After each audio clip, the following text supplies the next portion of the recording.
Halo semuanya, kenalin, saya Ananda Putri Agustina. Di video kali ini, saya akan menjelaskan materi yang cukup penting dalam algoritma, yaitu search atau pencarian. Materi ini cukup penting karena pencarian data adalah bagian yang hampir selalu ada dalam pengembangan perangkat lunak, baik itu aplikasi sederhana, sistem database, maupun algoritma skala besar. Langsung saja kita masuk ke materi pengantar searching. Apa sih itu searching? Searching adalah proses untuk mencari suatu data atau elemen tertentu dalam sebuah struktur data, seperti array atau list. Hasil dari proses searching biasanya berupa posisi atau indeks dari elemen yang dicari atau informasi bahwa elemen tersebut tidak ditemukan. Tujuan dari searching antara lain bisa untuk menemukan keberadaan suatu data, untuk mengetahui posisi atau indeks dari data dalam struktur, untuk mendukung proses lain seperti menghapus atau mengubah data, dan untuk menghemat waktu akses. Secara umum, ada dua jenis searching yang paling sering digunakan. Yang pertama, ada sequential search atau pencarian linear. Sequential search adalah sebuah metode pencarian yang konsepnya membandingkan sekumpulan elemen data yang ada dengan mengeceknya satu persatu dari awal sampai akhir, apakah data tersebut ditemukan atau tidak.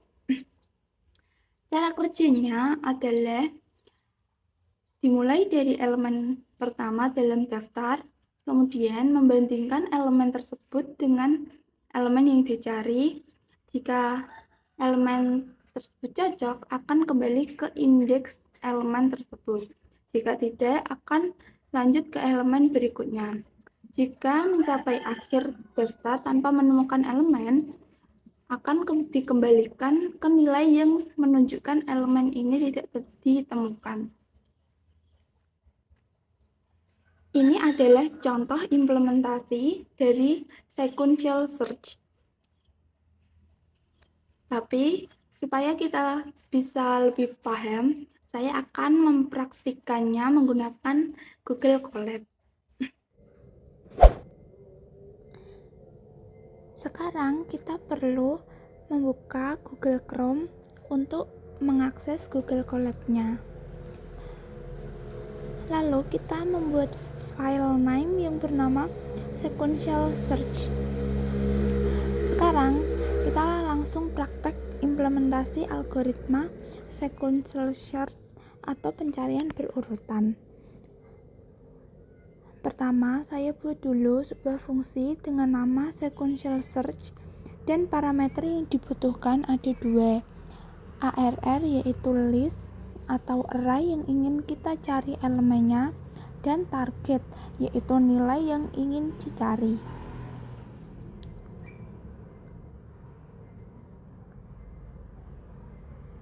Lalu saya menggunakan perulangan for untuk mengecek setiap elemen dalam array. Di sini saya pakai range len ARR supaya bisa mengakses indeksnya juga.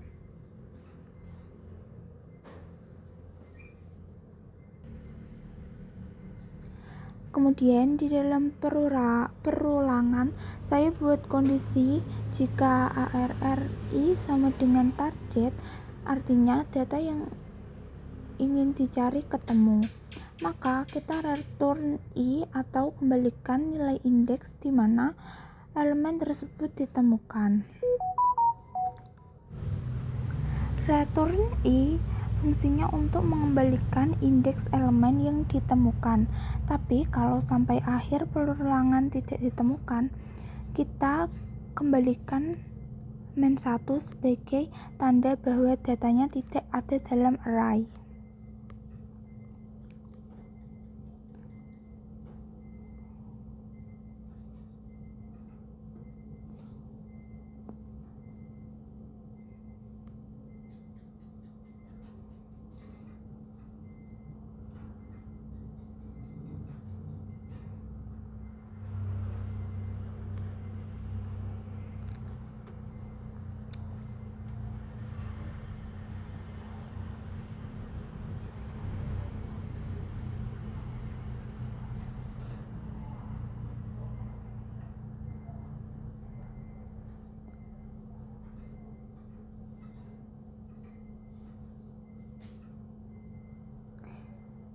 Sekarang saya buat contoh penggunaannya.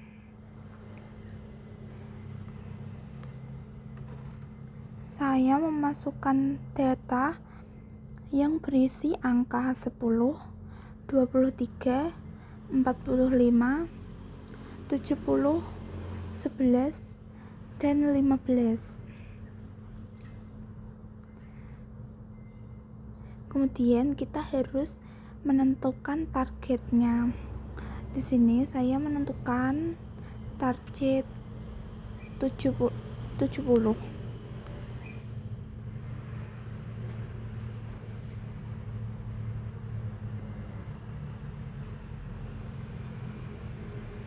Nah, di sini saya sudah punya sebuah list data dengan beberapa angka dan saya ingin mencari angka 70.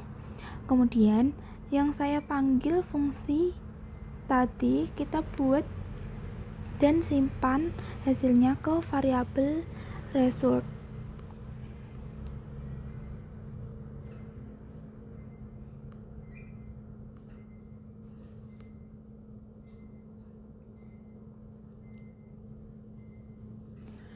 Terakhir, kita cek hasilnya menggunakan perintah print. Kalau hasilnya tidak sama dengan -1, berarti elemen ditemukan dan kita tampilkan indeksnya. Tapi kalau hasilnya -1, berarti tidak ditemukan.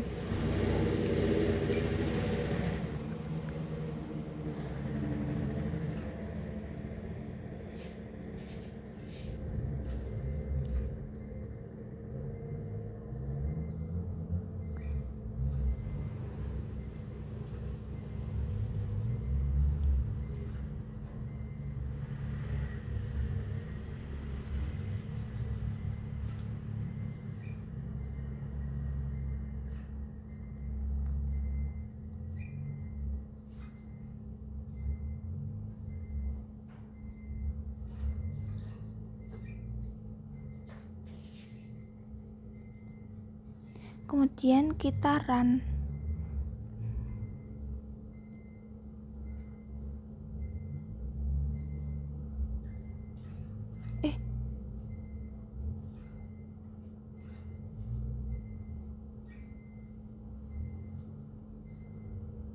Kita coba run lagi. Nah, kalau kita jalankan programnya, hasilnya akan muncul seperti ini. Yang kedua ada binary search. Binary search adalah algoritma pencarian yang jauh lebih efisien dibandingkan sequential search. Namun, algoritma ini hanya bisa digunakan pada daftar yang sudah terurut. Binary search bekerja dengan cara membagi daftar menjadi 2 bagian dan menentukan apakah elemen yang dicari berada di bagian kiri atau kanan. Cara kerjanya dimulai dari menentukan titik tengah dari daftar data. Kalau ternyata elemen tengah sama dengan target, maka pencariannya selesai. Tapi jika elemen tengah lebih besar dari target, pencariannya dilanjutkan ke bagian kiri dari daftar. Sebaliknya, jika elemen tengah lebih kecil, pencarian berlanjut ke bagian kanan. Langkah-langkah ini terus diulang untuk menentukan titik tengah baru. Menemukan bagian daftar yang tersisa sudah kosong. Sekarang kita akan lanjut ke contohnya. Saya akan mempraktikannya menggunakan Google Colab. Selanjutnya kita masuk ke implementasi binary search atau pencarian biner. Algoritma ini digunakan untuk mencari elemen pada array yang sudah terurut. Jadi sebelum menggunakan binary search, pastikan datanya memang urut dari kecil ke besar. Kita mulai dengan mendefinisikan fungsi binary search yang menerima 2 parameter, yaitu ARR dan target. Lalu kita buat 2 buah variabel left dan right sebagai batas kiri dan batas kanan dari pencarian. Left, kita mulai dari indeks 0 dan right dari indeks paling akhir, yaitu len ARR-1. Kita gunakan perulangan while selama batas kiri masih lebih kecil atau sama dengan batas kanan. Di dalam perulangan ini, kita cari indeks tengah menggunakan left plus right garis-garis 2. Kemudian kita cek apakah nilai tengah sama dengan target. Kalau iya, kita langsung kembalikan mid, yaitu indeks dari elemen yang ditemukan.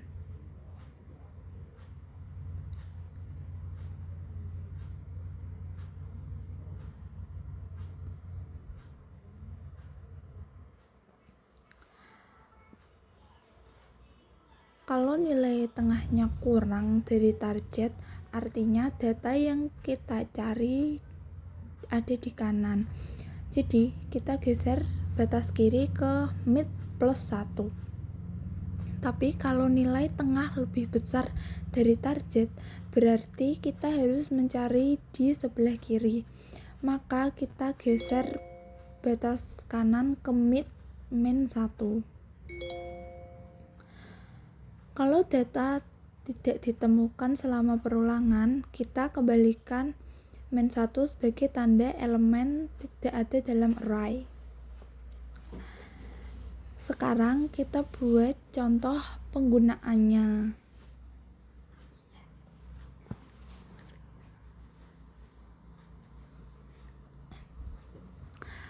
Data yang saya masukkan berupa angka dari kecil ke besar, yaitu 10, 15, 23, 45, dan 70.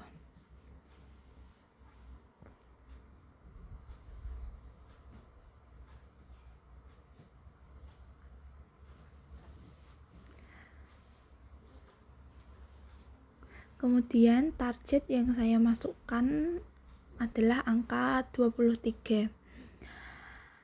Nah, di sini kita punya list yang sudah terurut dan kita ingin mencari angka 23. Kita panggil fungsi binary search dan simpan hasilnya ke variabel result.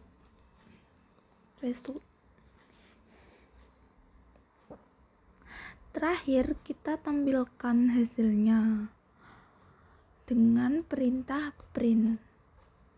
Kalau tidak min 1 berarti ketemu dan kita menunjukkan indeksnya. Kalau min 1 berarti tidak ditemukan.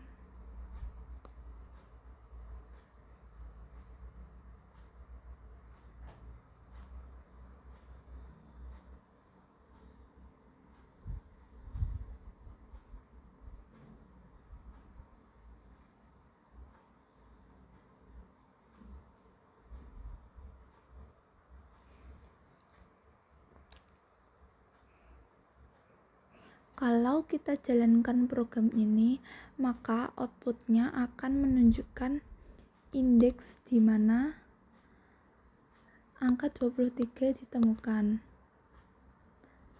Tapi ini error. Sebentar.